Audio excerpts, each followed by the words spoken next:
Minister उनको deeply समझाए, सिर्फ पद देके नहीं आना है, उनको बताने भी सर इसका क्या फर्क है, इससे क्या फायदा होगा, क्या नुकसान होगा, इससे हमारे कर्मचारी कितने लाभान्वित होंगे, कितनों को नुकसान होगा, क्योंकि हमारी लड़ाई 22,000 कर्मचारी जो आंकड़ा भी है। उपनल महासंघ ने विभिन्न संगठनों के साथ मिलकर बनाया संयुक्त मोर्चा हरिद्वार में रविवार को आयोजित एक अहम बैठक में उत्तराखंड उपनल महासंघ ने विभिन्न संगठनों के साथ मिलकर एक संयुक्त मोर्चे का गठन किया।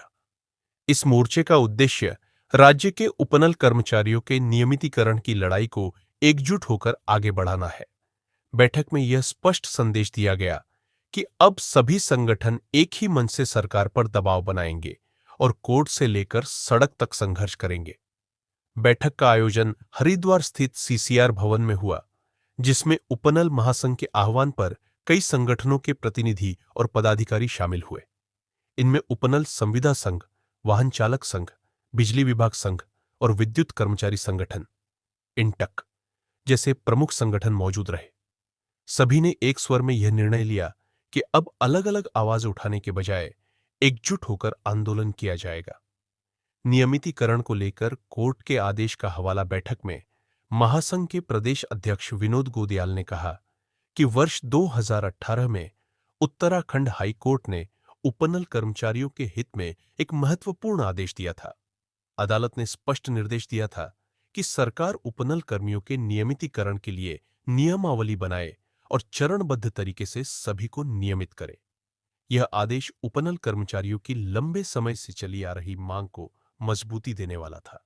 लेकिन गोदयाल के अनुसार सरकार ने इस आदेश का पालन करने के बजाय सुप्रीम कोर्ट में विशेष अनुमति याचिका एसएलपी दायर कर दी।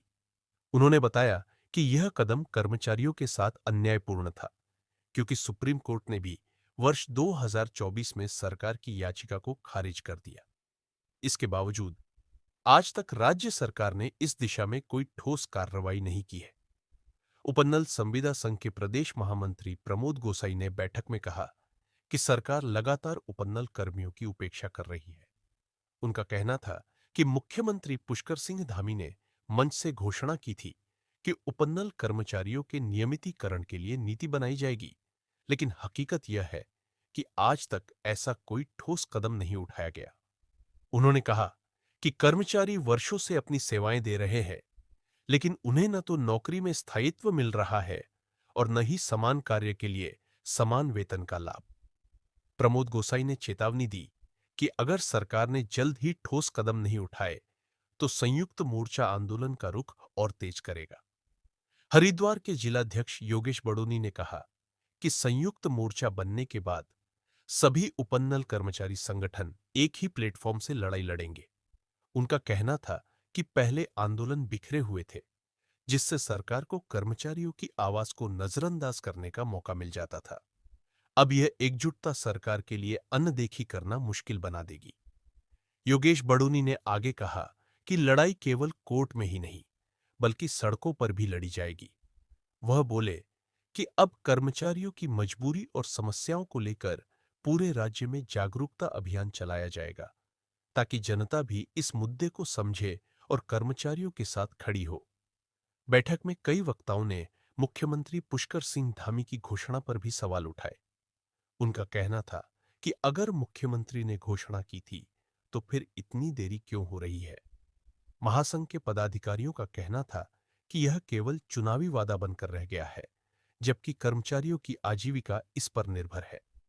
महासंघ के नेताओं ने कहा कि आने वाले दिनों में संयुक्त मोर्चा राज्यव्यापी आंदोलन की रूपरेखा तैयार करेगा।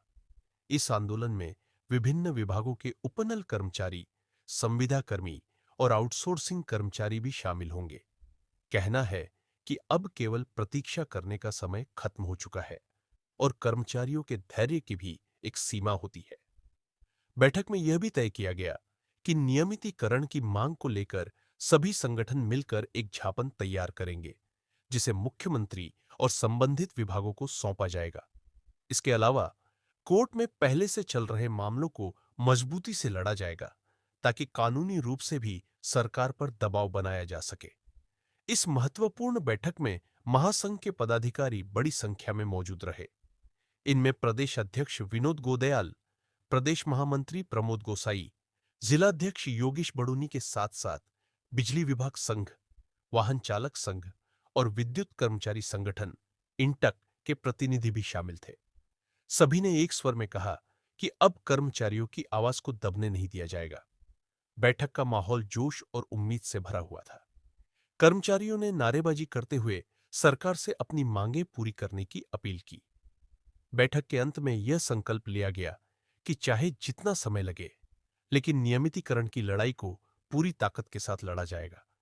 साथ ही आपको एक बार फिर कि नैनीताल हाईकोर्ट में सरकार को 29 अगस्त को अपना पक्ष रखना है, जिसमें सरकार द्वारा बनाई गई समिति की रिपोर्ट में क्या कदम उठाया गया बताना होगा।